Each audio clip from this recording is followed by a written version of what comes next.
Dans Politique ce soir, nous recevons un acteur engagé de la jeunesse et des questions sécuritaires de la République démocratique du Congo. Il est coordonnateur national de la dynamique Génération Consciente, directeur du festival scolaire scientifique dénommé Mabadiliko à Kinshasa. Il est également chercheur en gouvernance sécuritaire et défenseur des droits humains. Il porte une voix à la croisée de l'engagement citoyen, de la science et des enjeux géopolitiques de l'heure. Avec lui, nous allons parler de la jeunesse, innovation, sécurité mondiale et dialogue en République démocratique du Congo. Notre invité est M. Ishara Boutaragaza Johnson qui est avec nous sur ce plateau. M. Ishara, bonjour, très content d'être avec vous dans Politis. Merci beaucoup. Comment allez-vous? Non, ça va bien. J'en profite également pour saluer les téléspectateurs et les compatriotes qui sont avec nous sur le plateau. Vous êtes prêt à convaincre? Oui, à dire la vérité, véritablement véridique. Rien que la vérité sur ce plateau. Rien que la vérité. Merci beaucoup, prenez place. D'accord. Alors, vous êtes coordonnateur de la dynamique Génération Consciente. Parlez-nous un peu. Alors, dynamique Génération Consciente, comme vous comprenez d'abord son nom, c'est un nom qui porte une grande mission, dynamique d'une génération consciente. Et là, nous partons d'un constat, c'est que nous avons quand même remarqué que dans notre pays, il y a beaucoup de mots qui rongent son problème de décollage. Nous sommes un pays au centre de l'Afrique. Comme le disait Franck Fanon, l'Afrique avait une forme d'un revolver et que la gâchette était au Congo. Ça veut dire qu'il manque seulement quelqu'un pour appuyer sur cette gâchette pour que l'Afrique décolle. Mais pourquoi ces quelqu'un n'arrive pas à appuyer pour faire décoller l'Afrique? Alors, vous avez suivi également tous ces vents qui ont secoué le Maghreb par rapport à des révolutions constructrices, également le pays de l'ouest de l'Afrique. Je suivis beaucoup de cette jeunesse qui disait mais c'est le Congo qui nous fait retarder parce qu'enfin nous sommes le cœur de l'Afrique avec nos voisins, mais pourquoi nous n'arrivons pas à donc donner les gens à se plaignent du Congo? Oui, nous sommes vraiment le cœur de l'Afrique et le Congo devrait être ces géants-là qui devraient s'élever et faire décoller l'Afrique. Alors maintenant, quand nous voyons entre nous à l'interne, qu'est-ce qui ne va pas? Qu'est-ce qui ne va pas? Qu'est-ce qui fait à ce qu'aujourd'hui, quand on parle des pays les plus endettés, nous figurons sur la liste des top 5. Quand on parle de pays les plus pauvres, nous faisons partie des listes des top 10. Quand on parle également des capitales en voie de disparition par sa pollution, nous faisons partie des top 5. Alors, quand on parle également d'un système éducatif à réformer, le Congo est toujours cité. Au niveau de la défense, tout ce qui est insécurité, ça pose des problèmes. Posons-nous maintenant des questions, des véritables questions en face et disons-nous qu'est-ce qui ne va pas. Parce que ça, c'est la question de départ. Et Lumumba qui en 1960, on se rappelle que quand il a vu qu'il y avait un problème au Congo, juste après l'indépendance, il a fait l'appel à la mission des Nations Unies à l'époque, mais on se rappellera qu'il a été arrêté, amené dans une prison, sécurisé par une mission onusienne que lui-même est parti appeler, et c'est depuis la prison qu'il a commencé à dire il estime que le problème du Congo, ce n'est plus de penser sur ce que les autres pensent du Congo, mais plutôt nous-mêmes, nous devons penser de ce que nous voulons de ces pays. Alors, c'est à partir de cela que nous avons estimé que c'est aujourd'hui, ce n'est plus demain. Et c'est comme ça que nous nous sommes posé la question, s'il y a des problèmes au Congo, alors nous devons nous engager à résoudre ça quand? Est-ce qu'on doit attendre 10 ans? Est-ce qu'on doit attendre 20 ans? Nous nous sommes dit, non, c'est aujourd'hui. Alors, si on doit s'engager, qui doit le faire? C'est chacun qui pense, voilà, ce sont les politiques qui doivent le faire. Non, c'est chaque Congolais qui doit poser sa pierre. Et c'est comme ça que nous nous sommes réunis en beaucoup de jeunes. Nous nous sommes dit, voilà, on va mettre en place cette structure qui va lutter contre toutes ces antivaleurs, ce qui n'est pas aussi facile parce que c'est un challenge aussi qui n'est pas facile. Et nous nous sommes mis en place, nous avons défini 6 domaines d'intervention. Alors, le premier domaine d'intervention, bien entendu, c'est la bonne gouvernance la bonne gouvernance, tout ce qui est démocratie, des questions de lutte contre la corruption, de suivre tout ce qui se passe dans notre pays sur la redevabilité. La redevabilité ici, ça nous implique aussi dans le contrôle citoyen. Le contrôle citoyen, c'est de savoir ces gens à qui on a donné le mandat, qu'est-ce qu'ils font du mandat qu'on les a donné. Et quand on leur pose ces questions, ça ne fait pas de nous des indisciplinés, non. Ça ne fait pas de nous des opposants, non. Ça fait de nous plutôt des citoyens engagés et responsables, conscients que, conformément à l'article 5 de la Constitution, qui nous rappelle que les peuples souverains, on ne dit pas que les autorités sont souveraines. Non, on dit que c'est le peuple qui est souverain. De l'autre côté, les autorités deviennent maintenant des serviteurs. Je ne sais pas, c'est une nuance souvent qu'on aime partager à la jeunesse pour qu'on comprenne. Oui. Et donc, dans l'engagement citoyen, dans l'approche de la gouvernance, dans l'approche de la démocratie en République démocratique du Congo, c'est vraiment un paradoxe. Si vous, le souverain, vous êtes traité par un serviteur comme si c'était lui le souverain, que vous devenez maintenant l'esclave.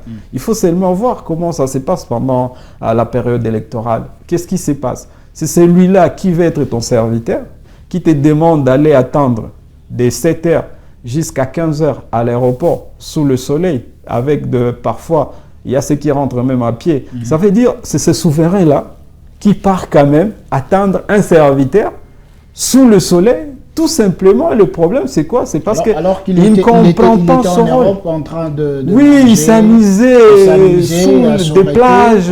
Parfois, il ne connaît même pas ce qui se passe en Ngiringir. Il ne sait pas la souffrance qui traverse le gens de Makala, de Bumbu. Quand il n'y a pas de l'eau, il ne connaît pas ça. Mais quand on vous dit qu'il arrive, vous, les souverains, c'est ça aussi le problème. Alors, c'est un travail quotidien qu'on doit partager à notre peuple, surtout à notre jeunesse, à travers notre département de bonne gouvernance et démocratie.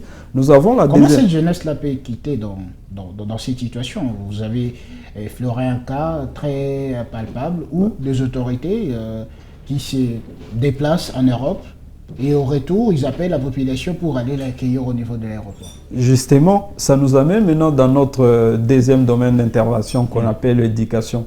Emmanuel Kant, qui est un philosophe, philosophe allemand, il avait dit que l'homme n'est rien d'autre que ce que l'éducation fait de lui.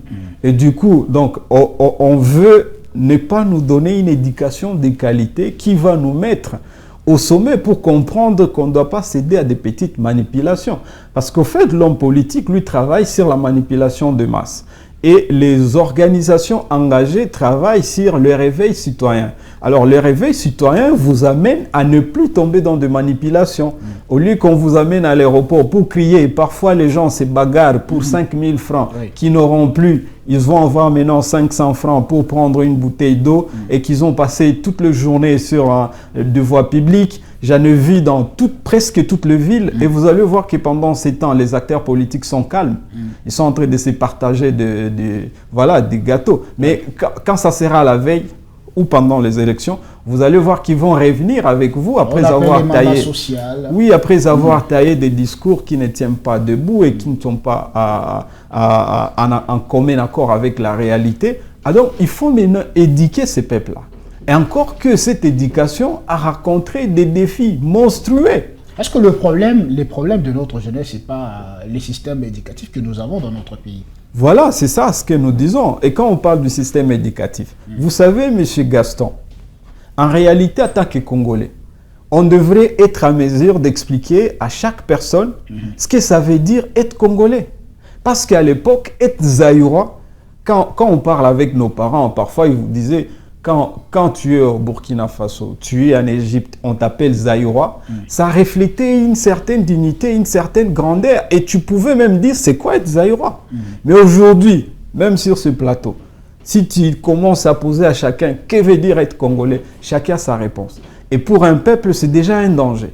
Donc, on a détruit tout ce qui est les narratifs du Congolais à travers notre système éducatif. Par exemple, prenez le manuel des enfants qui sont à l'école primaire. Voyez leur cahier de l'ESSEM. ESSEM, ça veut dire quoi? Éducation civique et morale. C'est-à-dire, c'est ces cours-là tu dois forger. Ça devrait être le cours de base. Oui, c'est les cours qui devraient avoir même beaucoup de points en termes de pondération, parce que ça veut dire que c'est le cours qui est en train de tailler l'individu pour lui dire tu es congolais, mais c'est quoi être congolais? Parce que Thomas Sankara a réussi à faire ça à son époque, au niveau du Burkina Faso. C'est quoi être burkinabé? Homme intègre. Et ils ont grandi avec ça. J'aurais appris même que tu peux perdre un téléphone à l'aéroport et à partir de l'aéroport, tu vas à l'hôtel. Au Burkina Faso, ce téléphone que tu as perdu à l'aéroport, quelqu'un va te l'amener à l'hôtel.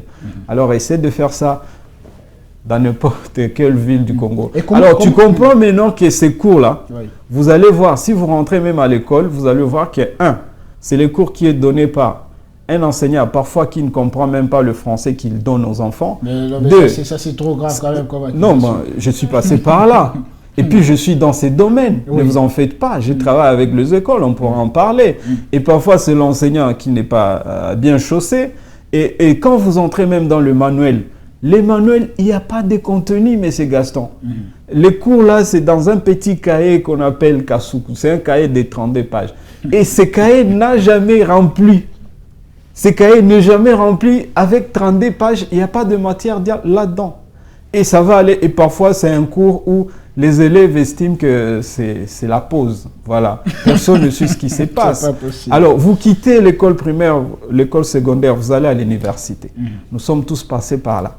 Alors, quand vous allez dans les grandes universités, vous allez vous rendre compte que le cours qu'on appelle éducation à la citoyenneté, à la nouvelle citoyenneté, c'est souvent un cours qu'on fait en tronc commun en Jean 1. Tronc commun, ça veut dire, pour ceux qui ne connaissent pas ce qui se passe, c'est que toutes les facultés se racontent dans une église, voilà, dans une salle qui a la forme d'une église. Et l'enseignant est là, il peut crier tout ce qu'il veut. Pour lui, tu as entendu, tu n'as pas entendu, ce n'est pas son problème. Et du coup, on n'arrive pas à comprendre exactement quel est ce citoyen qu'on est en train de forger, quoi.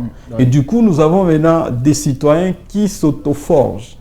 La conséquence, c'est qu'on ne comprend pas exactement quelles sont nos valeurs communes, quels sont nos principes de vie. Vous avez vu avec la mort d'Ayatollah de l'Iran, le message qu'il a lancé, il a dit notre combat est basé sur la morale. Et tous les Iraniens sont conscients que quand nous sommes attaqués, nous devons nous mettre ensemble.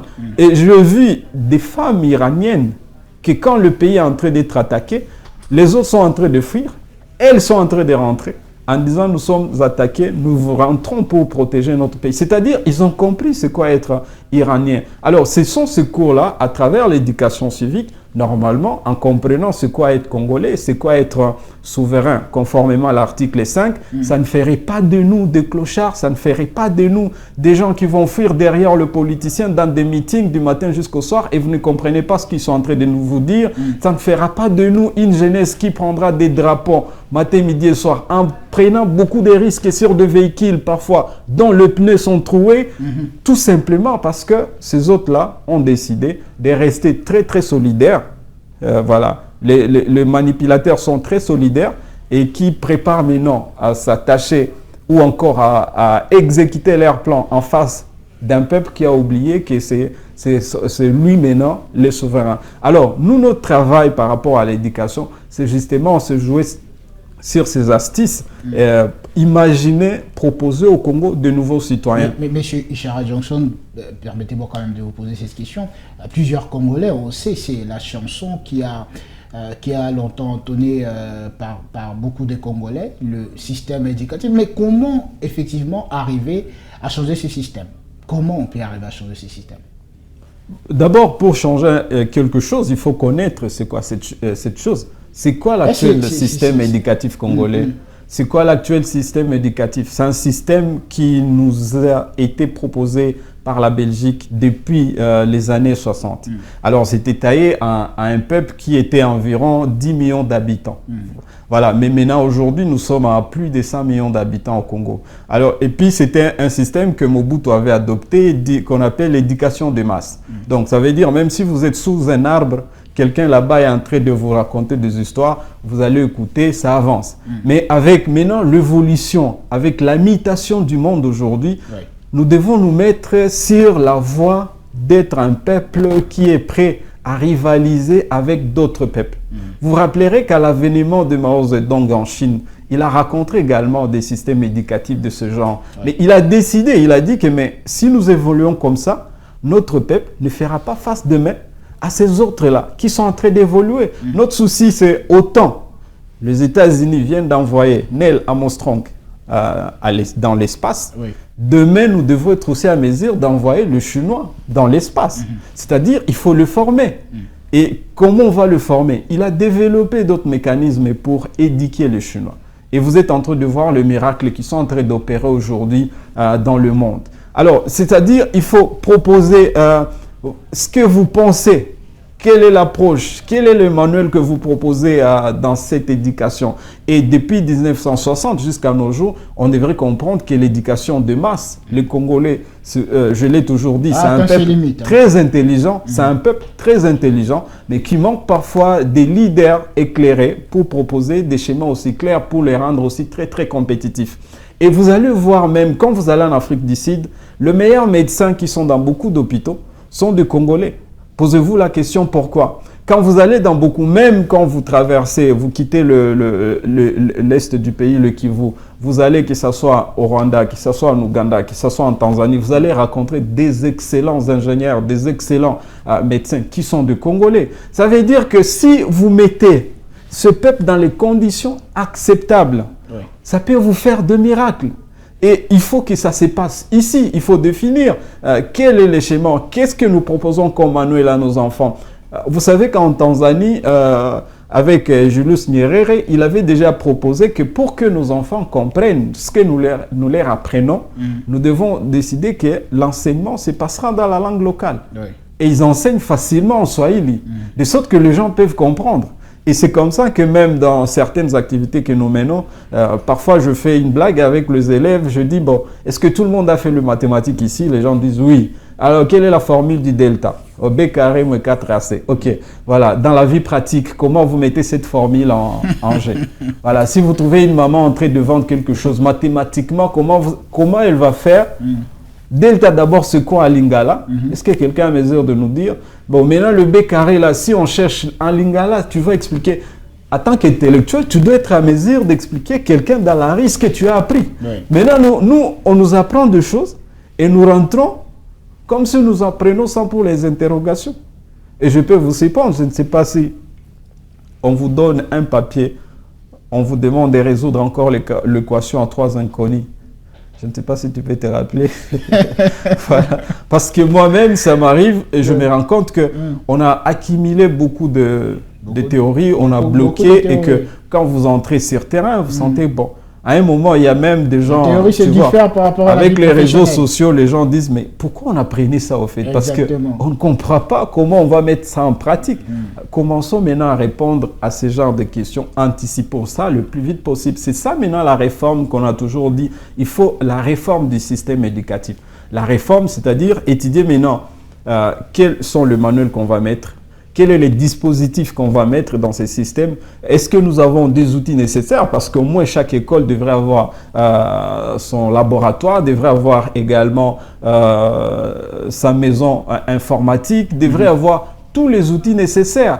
Et s'il n'y en a pas, l'État est là pour le faire. Mais on a l'impression que parfois l'État a tendance aussi à ne pas trop se mettre, parce que moi je réalise que les écoles privées commencent à prendre de la place au lieu des écoles publiques. Et vous allez vous rendre compte que même les écoles privées semblent être très organisées que les écoles publiques qui ont déjà d'autres systèmes. Oui, et ils échappent même parfois au contrôle de l'autorité de l'État. Et il y a même des conditionnalités qui sont posées par l'État. Quand vous arrivez dans une école publique, vous allez entendre même un promoteur d'une école vous dire, bon, si vous n'êtes pas d'accord avec ce que nous vous disons, allez dans une école publique. Ici, c'est nous, tu vois. Mais ailleurs, tu ne peux pas faire ça.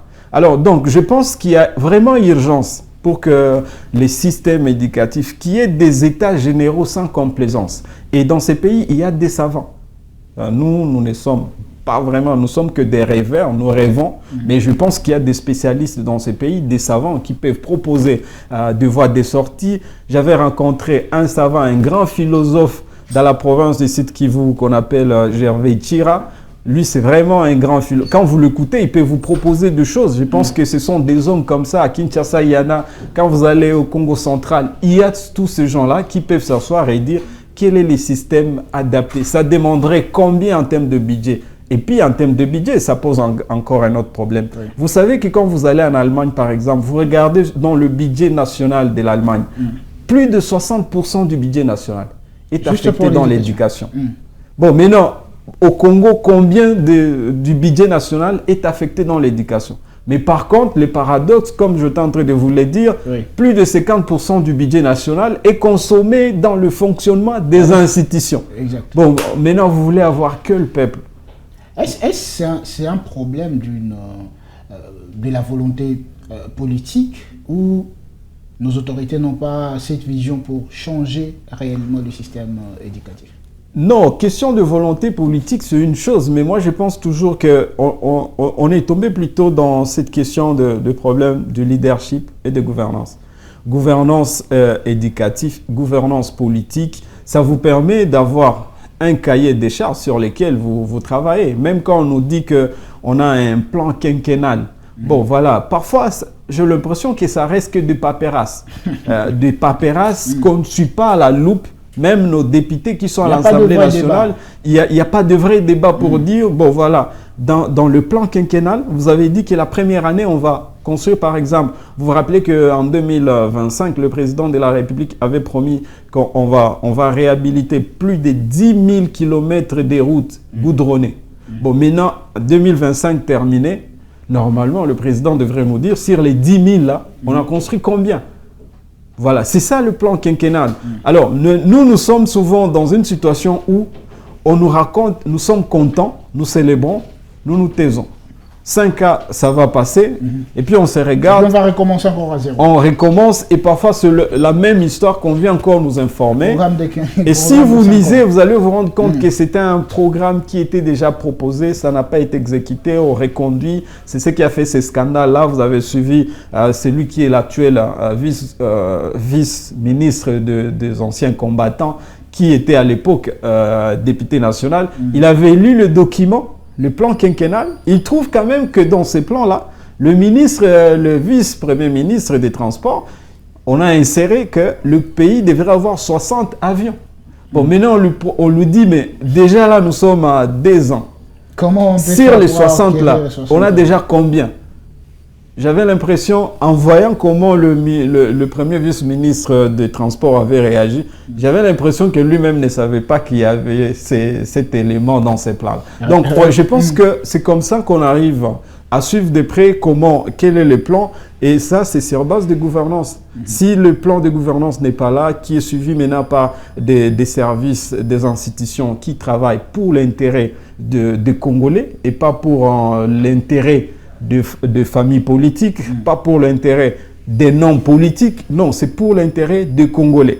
Avant de changer de chapitre, dites-nous un peu votre organisation, structure, Génération Consciente, en quoi ça se diffère des autres structures qui pullulent ici en République démocratique du Congo?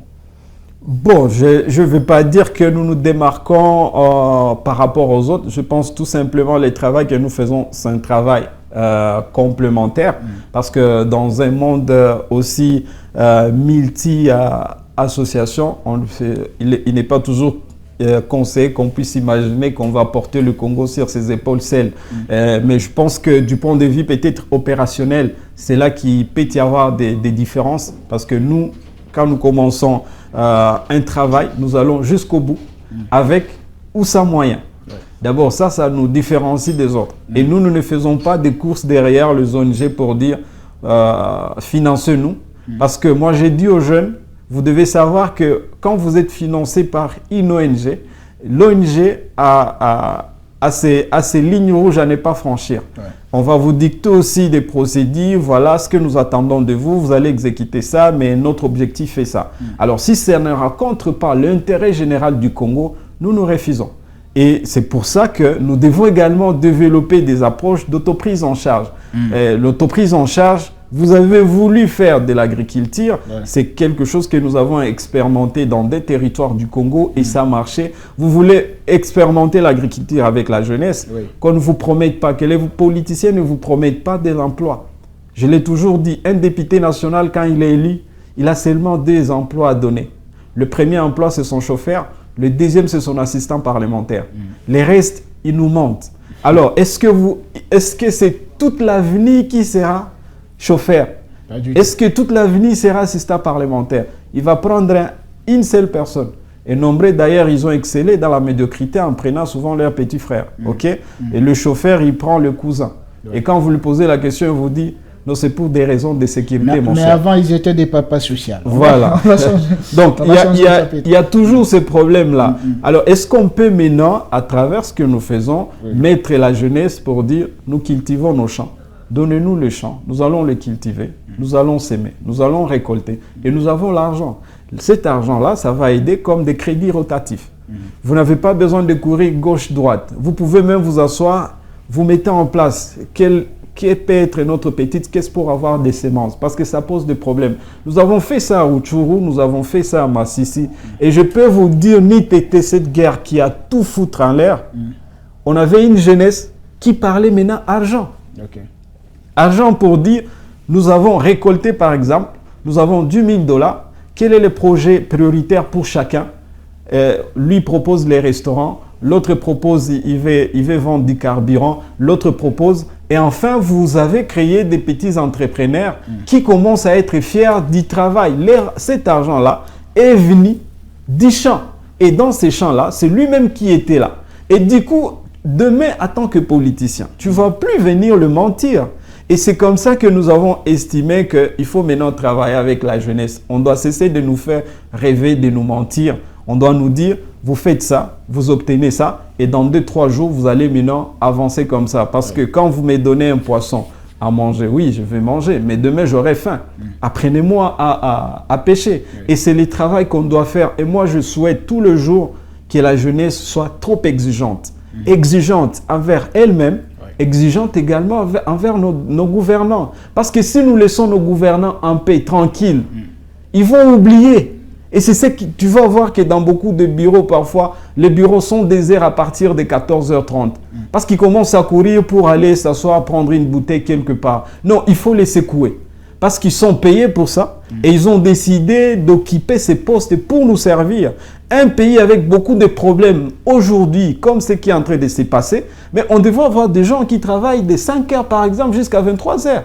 Mais vous arrivez à 10 heures au bureau, 11 heures au bureau, 14 heures vous quittez le bureau, vous avez fait quoi?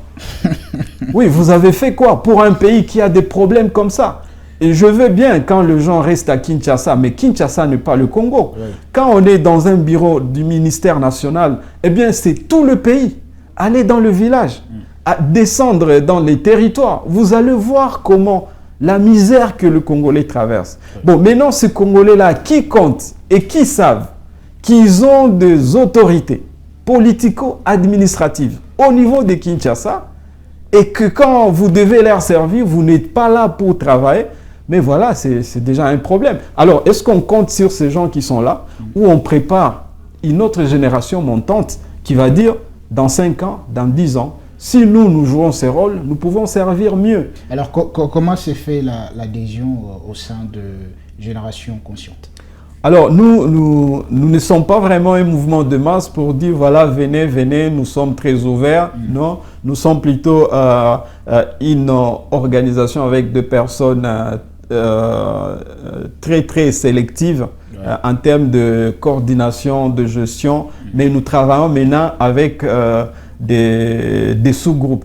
Des clubs de leadership, de bonne gouvernance dans les avenues, dans les quartiers, des clubs d'action et que nous outillons par rapport à certaines thématiques. Et puis nous menons maintenant des actions de masse. Des actions de masse, par exemple, comme le festival scolaire, par exemple, comme des concours scientifiques. Nous faisons également des projets dans le cadre de l'économie. Comme je vous ai dit, l'entrepreneuriat agricole, nous, ça nous intéresse. Je souhaiterais que, voilà, le Bandoudu est trop vaste, qu'on nous appelle aussi pour... Parce qu'au Nord Kivu, au niveau de Masisi et Rutshuru, nous avons trouvé des Congolais qui nous ont dit, nous vous donnons les terres quand vous venez encadrer le jeune, voilà, 10 hectares est là, 20 hectares est là, travaillez avec cette jeunesse pendant 5 ans, tout ce que vous allez avoir, c'est pour vous. Et c'était quand même intéressant. Et ces jeunes n'ont pas regretté tout le temps qu'ils ont passé. Moi, je pense que ce sont, au lieu qu'on continue à nous mentir, au lieu que, voilà, tout ce que vous appelez papa social nous disent dans les rires sur des médias, non, il faut plutôt amener ce jeune-là au travail et après leur travail, ils doivent avoir ça pour leur survie. Aujourd'hui, ils sont jeunes, mais demain, ils seront des pères de famille et ils doivent avoir des discours à tenir devant leurs enfants. Voilà ce que je fais. Et ne pas raconter la vie de quelqu'un. Parce que, voilà, vous n'allez pas réunir le jeune pour leur dire bon, voilà, je fais 5 ans en Europe, après je suis parti en Amérique, moi je suis tel. Non, non. Il faut plutôt dire, le Congo a besoin des hommes qui travaillent, qui mettent leurs énergies ensemble. Et aujourd'hui, on a du mal à savoir qui sont les milliardaires congolais. Parfois, quand on pose cette question dans l'entrepreneuriat, on est choqué.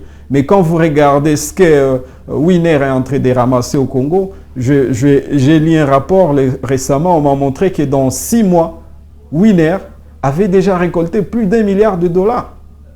Alors, quand vous regardez ce que tous ces supermarchés sont en train de ramasser au Congo, vous allez vous étonner des chiffres d'affaires. Alors, où sont passés les Congolais pour prendre cet argent et devenir de milliardaires? Et on préfère plutôt rester en train d'observer.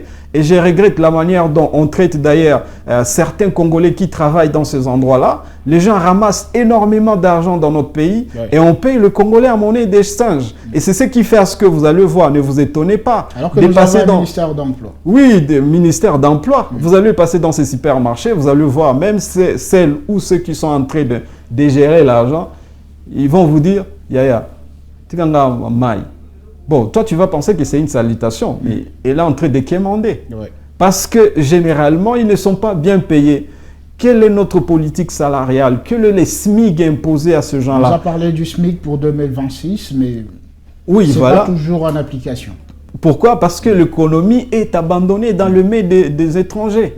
Et ils ne veulent pas appliquer les SMIC. Et ça pose des sérieux problèmes. Est-ce que nous pouvons reprendre notre pays? Alors, si ce n'est pas aujourd'hui, c'est maintenant. Peut-être aujourd'hui, on peut commencer ce travail, mais demain, espérons que les Congolais vont reprendre leur économie, les Congolais vont reprendre leur défense, les Congolais vont reprendre le contrôle de leur énergie, les Congolais vont reprendre leur éducation et proposer au pays ce qui lui revient de droit. Vous devez savoir que nous avons des sérieux problèmes. Vous avez vu ce qui s'est passé dans toutes ces zones-là, du point de vue de la défense. Le président de la République, il avait dit dans son discours plusieurs fois, le mercenaire qui contrôle le Goma, mais enfin, avec plus de 100 millions d'habitants, un pays comme le Congo n'a pas besoin de mercenaires. Et je peux même vous faire rire. Vous savez que le Gabon, par exemple, c'est un pays qui n'a pas plus de 2 millions d'habitants, en général. 2 millions d'habitants. Le Burundi n'a pas plus de 12 millions d'habitants. Alors, mais est-ce qu'on peut imaginer, moi, parfois, je préfère blesser le Congolais pour qu'ils comprennent. Est-ce que vous pouvez vous imaginer qu'un pays qui a plus de 120 millions d'habitants demande de l'assistance militaire à un pays qui a 10 millions d'habitants? Mais qu'est-ce qui se passe dans notre tête? Malheureusement, je ne peux pas répondre à votre question. Oui, non, ça je pose, je laisse ça dans l'air. Donc c'est justement pour qu'on s'énerve et pour qu'on prenne des bonnes décisions pour demain. Donc il y a tout ce travail-là qu'on ne doit pas seulement laisser aux politiques. Nous-mêmes là, vous allez voir, même quand l'armée va envoyer des messages, des communiqués pour dire intégrer l'armée. Généralement, si vous circulez les avenues, même les mamans du quartier savent que dans l'armée, il faut envoyer les gars les plus bandits du quartier.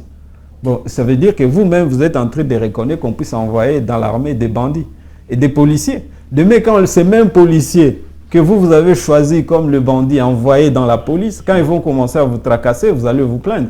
Donc, ce qui veut dire qu'on devrait plutôt envoyer les meilleurs de nous dans ces services, les intelligents, les gens qui comprennent ce qu'est le Congo, pourquoi nous devons protéger le Congolais et quel est notre rêve de grandeur pour ces pays dans 10 ans, dans 20 ans, dans 5 ans. Voilà, c'est dans l'ensemble ce que nous essayons de faire. On a toujours dit, c'est pas parce que vous êtes dans un noir et que vous avez une seule torche, vous êtes seul, que vous allez aussi décider de l'éteindre. Nous, tout ce que nous faisons, c'est d'essayer d'allumer là où nous sommes. Et si les autres essaient aussi de faire autant, je ne doute pas que dans quelques années, nous avons maintenant une génération de leaders qui peuvent maintenant éclairer ce Congo et donner à ces pays ce que le monde avait rêvé. Parce que dans sa dernière lettre avant de mourir, qu'il avait laissée à sa femme, il avait dit qu'il rêve que l'avenir du Congo est bon. Ça, c'est d'un un. Et cette beauté doit venir de l'engagement de la jeunesse et qu'il avait appelé dans cette lettre des enfants. Oui. C'est-à-dire, ces enfants, c'est nous. Nous devons bien donner la beauté à ces pays et tout le monde nous observe pour que nous puissions y arriver.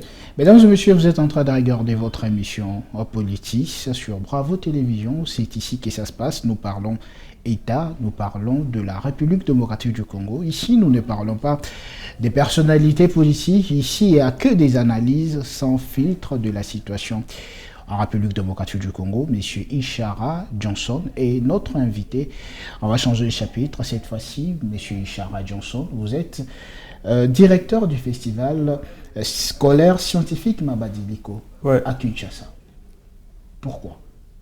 Pourquoi Kinshasa? Pourquoi je suis directeur? Pourquoi vous êtes directeur du festival Mabadiliko? Pourquoi d'abord Mabadiliko?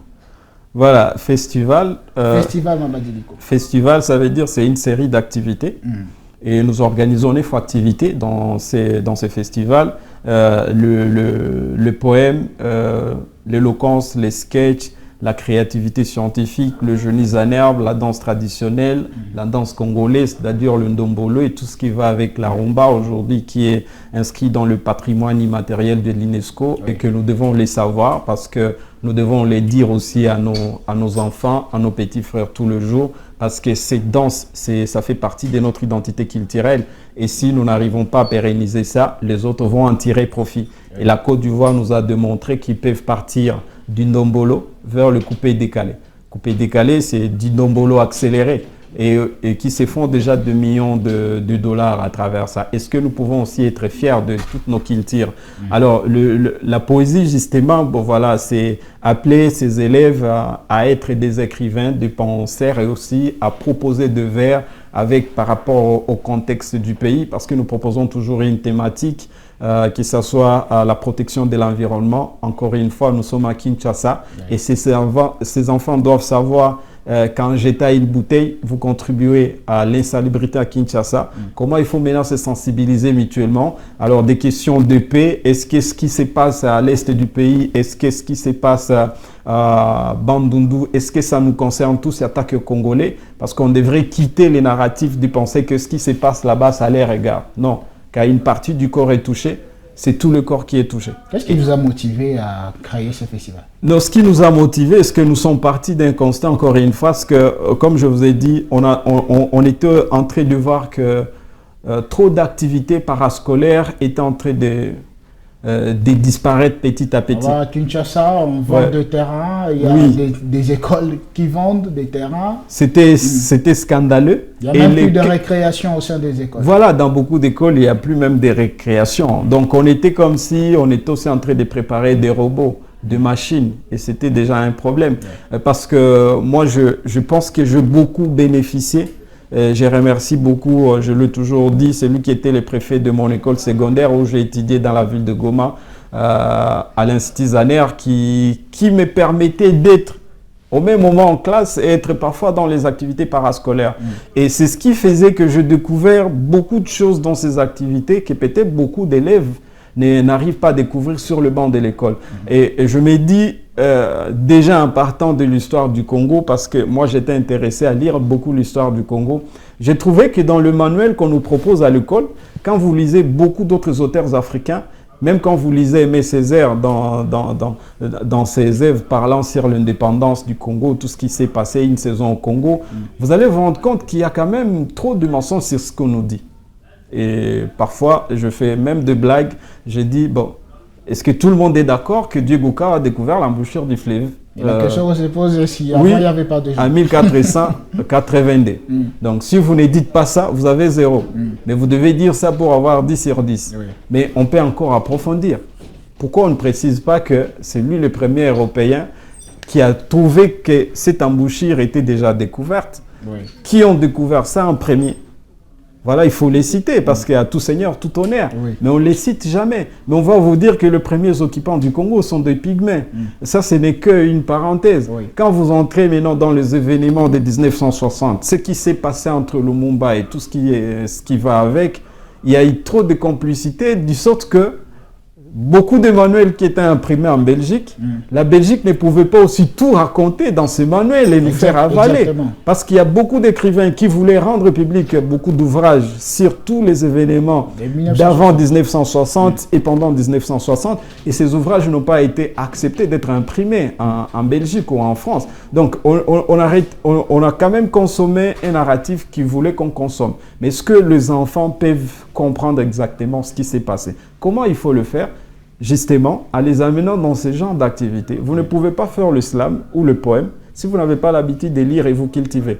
C'est ce qui se passe exactement quand vous faites l'éloquence, c'est-à-dire vous préparez un discours sur la thématique qu'on vous a proposée et il y a un jury qui doit vous poser des questions.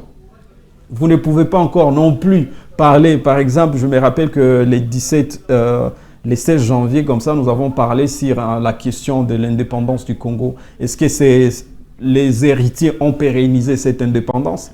Et les enfants devraient nous raconter ce qu'ils ont retenu, quel est le message qu'ils envoient à tous les compatriotes. Vous ne pouvez pas faire ça si vous ne lisez pas bien l'histoire de ce qui s'est passé. Donc, c'est-à-dire que nous imaginons qu'à travers ce genre d'activité, nous incitons les jeunes, les élèves, à aller au-delà de ce qu'ils apprennent C'est bizarre sur les bancs de l'école. qu'il n'y a plus même de cours on appelait souvent gymnastique, ça n'existe plus dans certaines écoles. Oui, parce qu'il n'y a pas la cour. Oui. Il y a tout ça. Et nous avons par exemple la créativité scientifique, comme j'étais en train de l'expliquer. Ce qu'on a trouvé quand même qu'il y a trop d'écart entre ce que les gens apprennent et ce qui se passe dans la vie pratique. Oui. Alors, c'est vrai, on apprend souvent le genre H2O, tout le monde sait que c'est de l'eau. Bon, il y a autre chose là qu'on ne sait même pas ça ressemble à quoi. Alors, nous, on incite les élèves. Vous avez appris la chimie, oui. Venez maintenant nous faire la démonstration. La combinaison de ça et ça donne quoi? Et ça s'appelle comment? Quelles sont les combinaisons? Quels sont les constituants? Vous allez quand même, quand vous êtes là, merci beaucoup à Bravo TV qui nous a toujours couverts dans cette activité. Mais parfois, les caméramans, ils oublient qu'ils devraient surveiller sa caméra parce qu'il est étonné aussi parce que les enfants sont en train de nous proposer. Et les gens pensent, et moi j'ai toujours dit, mais quand vous quittez Kinshasa, la jeunesse la plus célèbre, quand on est en dehors de Kinshasa, la jeunesse la plus célèbre sont des Koulouna. Donc tout le monde au pays sait que quand vous êtes à Kinshasa, au moins vous verrez les Koulouna. Et il y a cette jeunesse-là pensante, cette jeunesse intelligente, cette jeunesse-là engagée, dont on parle moins quand on est en dehors de Kinshasa. Et nous pensons qu'à travers le festival, nous vendons aussi une image autre de la jeunesse de Kinshasa. Il n'y a pas que des Koulouna. D'ailleurs, les Koulouna sont en train de disparaître petit à petit. Il y a aussi une jeunesse pensante. Il y a une jeunesse sur laquelle le pays peut compter. Il faut savoir le chercher pour le trouver. OK? Et nous pensons, et c'est ce qui fait à ce que nous faisons passer parfois notre festival en direct pour que les téléspectateurs, que vous soyez à Kinshasa, en dehors de Kinshasa, vous puissiez voir ce que les jeunes de Kinshasa pensent. Oui. Nous faisons cette activité également à Goma et nous avons suspendu avec l'avènement de ceux qui sont là, les occupants. Nous faisons ça à Kinshasa et à Bukavu également. Et du coup, quand vous écoutez les intelligences de l'Est, de l'Ouest, la conclusion, vous pouvez dire, le Congo a de quoi sur et il peut compter. Quel est l'impact de ces festivals? Alors, l'impact, c'est vraiment, nous partons souvent des témoignages. Il y a des enfants qui disent qu'enfant, ils ne connaissaient même pas les talents qu'ils avaient.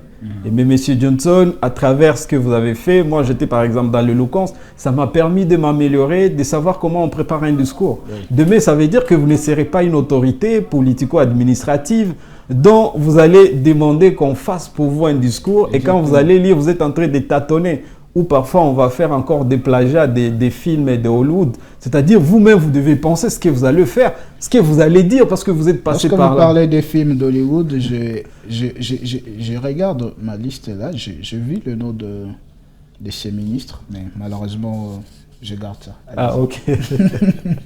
Voilà, donc nous avons quand même ces activités-là et nous avons la danse traditionnelle. La danse traditionnelle, pour nous, ça joue un rôle important dans un pays qui est souvent déchiré culturellement pendant les périodes électoralistes. parce que les gens veulent s'identifier au nom de leur petite tribu, et là je pense que c'est un danger. Mais plutôt avec la danse traditionnelle, nous demandons aux enfants, mais est-ce que vous comprenez la beauté que le Congo regorge? Oui. La diversité culturelle pour nous, ce n'est pas une menace, ce n'est pas un danger, c'est une richesse. Et comme c'est une richesse, chaque fois que ces gens vont venir vous raconter des histoires, il faut leur dire que ce sont eux qui sont en train de détruire le pays. Mais le pays que nous voulons, c'est un pays qui a des richesses à tous les niveaux.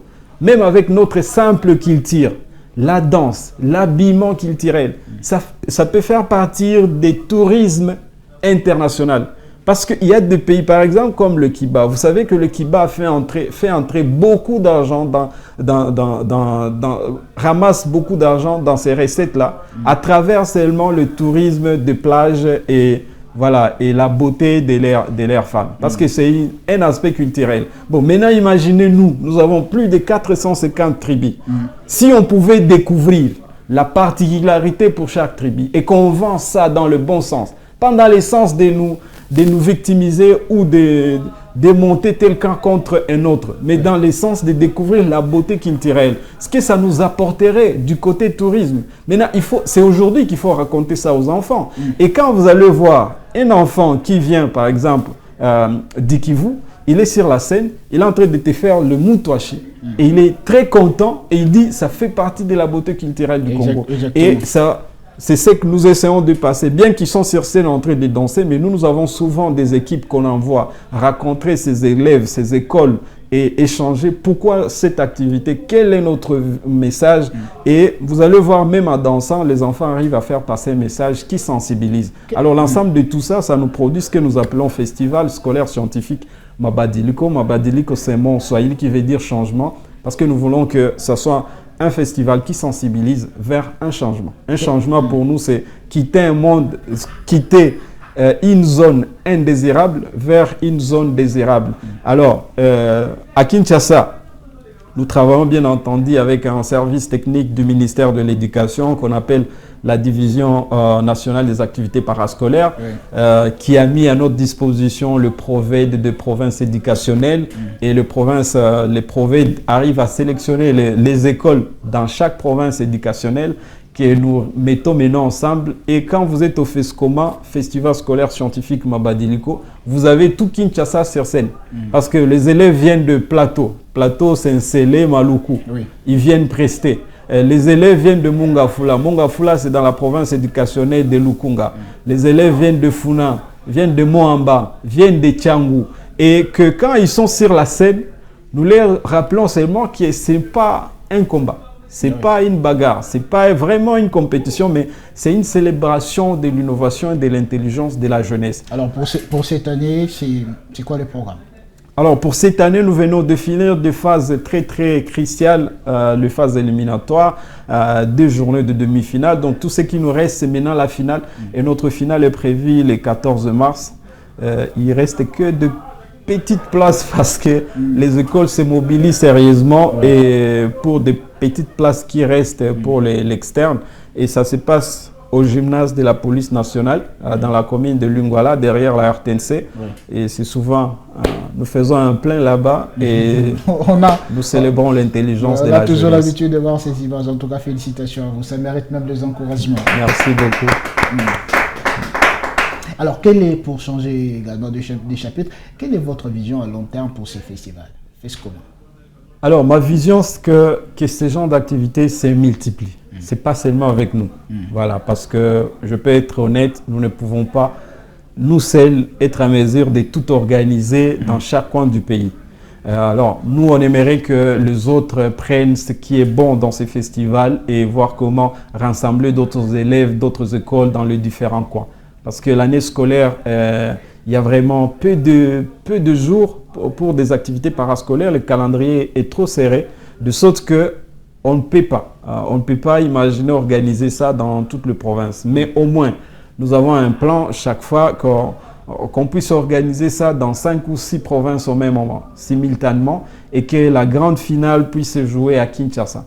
Et moi, c'est ça mon grand rêve pour le moment. Amener les élèves d'Ikivu qui ont une histoire à raconter de leur zone, venir rencontrer les élèves de Kinshasa, qui ont aussi une histoire à raconter par rapport aux embouteillages, par rapport à tout ce qui est comme inondation, qui parfois les autres ne connaissent pas. On a même les élèves des Matadi avec au Congo central, on a même les élèves de Bandundu, on a même les élèves de Mbujimai par exemple, ou de Kolwezi. On se raconte. Ces enfants, ça fait une beauté pour une génération montante. Alors, c'est de ça qu'on est en train de... Je compte même expérimenter ça avec toute l'équipe l'année prochaine. Bon, c'est vrai, moi je vous ai toujours dit, j'ai toujours été très honnête, ces genres d'activités au Congo, il est difficile de trouver de partenaires. Parce que, encore une fois, si vous vous rappelez ce que je vous ai dit, tout ce qui constitue les changements de l'homme congolais, les gens sont trop réticents à s'y investir. Parce qu'ils savent... Si jamais nous prenons tous conscience de ce qui va se passer dans ces pays. Et moi, ça me fait parfois mal de voir que les gens peuvent investir sérieusement dans une activité qui consiste à faire enivrer le Congolais. Mais pour une activité qui consiste à faire penser et repenser le Congolais, les partenaires ne sont pas là. Merci beaucoup, monsieur Ishara Johnson. Tout à l'heure, vous serez interrogé par les publics. Nous allons passer aux questions des publics. La première question. D'accord, monsieur Johnson, moi c'est toujours Massenza. Vous avez évoqué les raisons du système éducatif qui continue à desservir la qualité des produits, c'est-à-dire la qualité de nos ressortissants. Au regard de tout ça, pensez-vous que la jeunesse congolaise actuelle contribue aussi à la transformation du pays? Ça c'est la première question. Juste une question. Merci.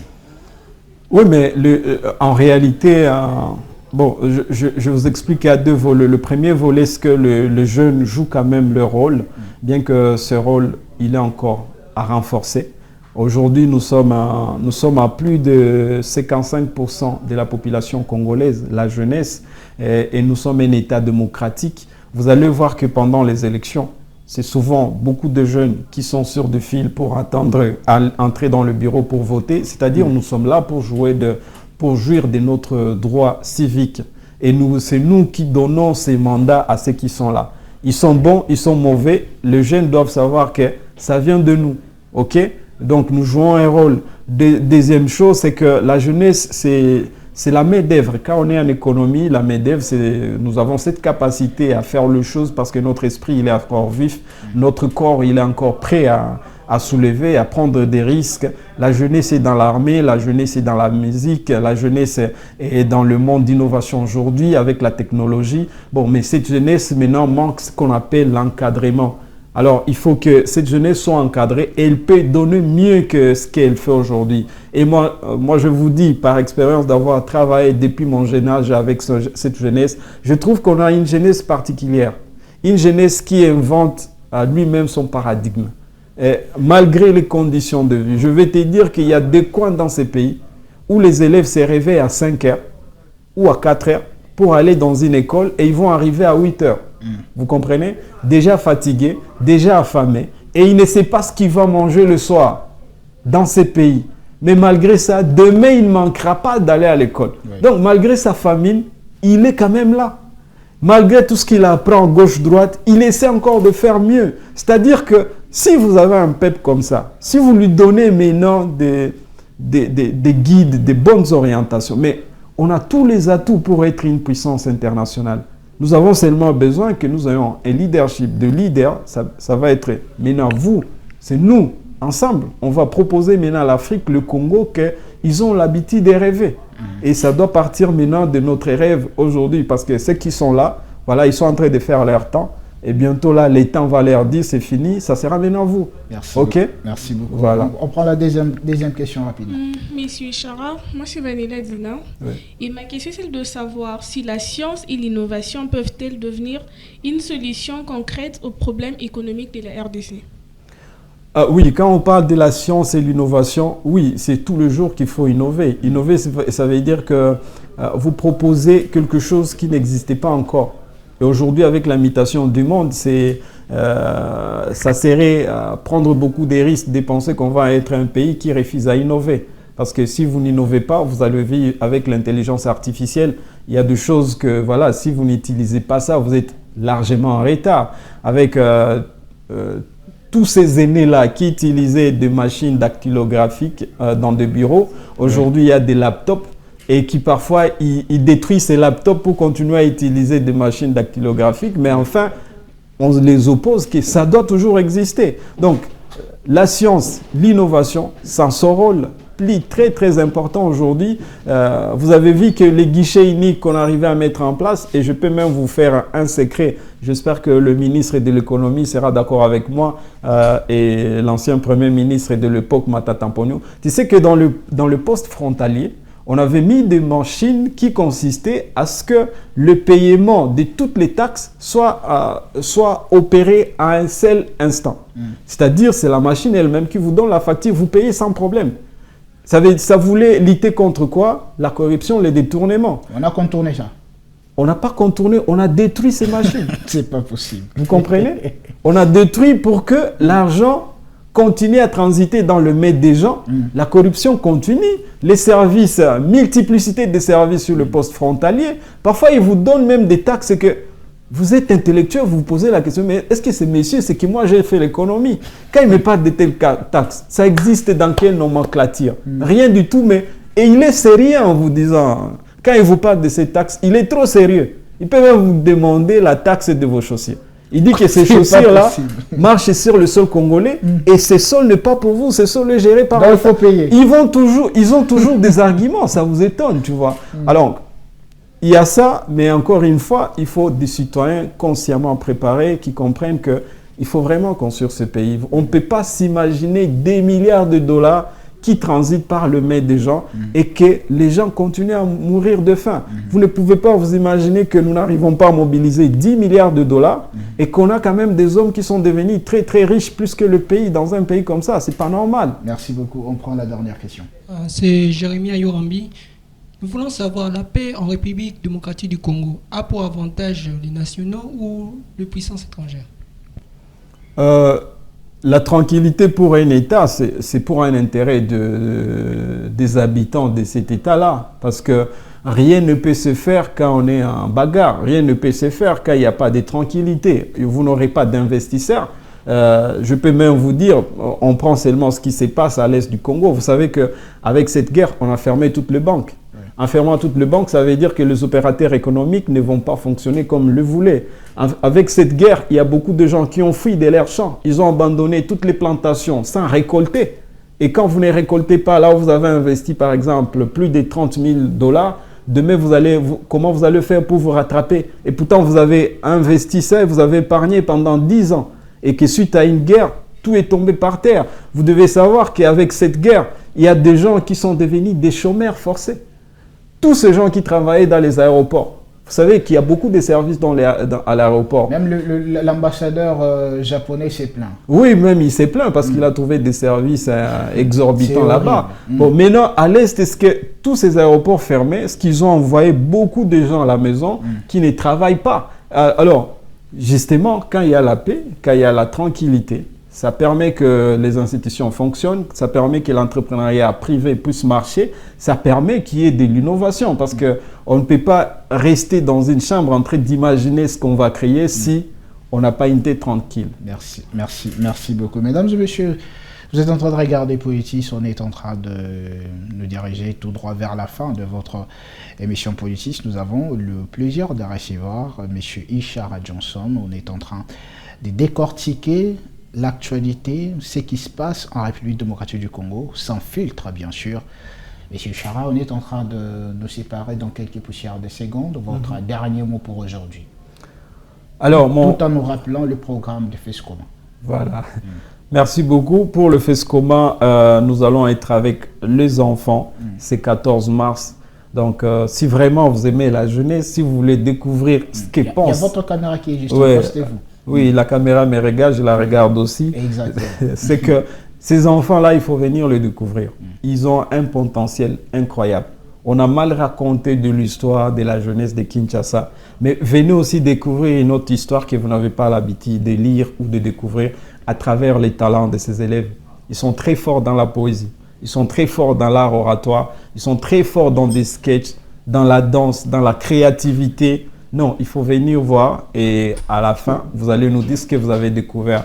Et nous sommes rassurés que la thématique qui est proposée, quand vous allez quitter cette salle, vous-même, vous allez sentir que vous avez appris quelque chose. Et c'est très important. Alors, pour finir, moi, je vais rappeler tout simplement que pour chaque relative opacité, chaque jeunesse devrait découvrir sa mission. Soit de la remplir, soit de la trahir. Et chaque jour, la jeunesse congolaise devrait se poser la question, sommes-nous en train de remplir notre mission ou nous sommes en train de la trahir? Merci beaucoup, mesdames et messieurs. C'est la fin de votre émission Politis. Si Jésus ne revient pas, on va se retrouver la semaine prochaine avec un autre invité pour d'autres questions de la République démocratique du Congo. C'est ici que ça se passe, c'est dans Politis. Ici, nous analysons l'actualité de la République démocratique du Congo, sans filtre, sans démagogie. Au revoir. Au revoir. Merci. Merci beaucoup.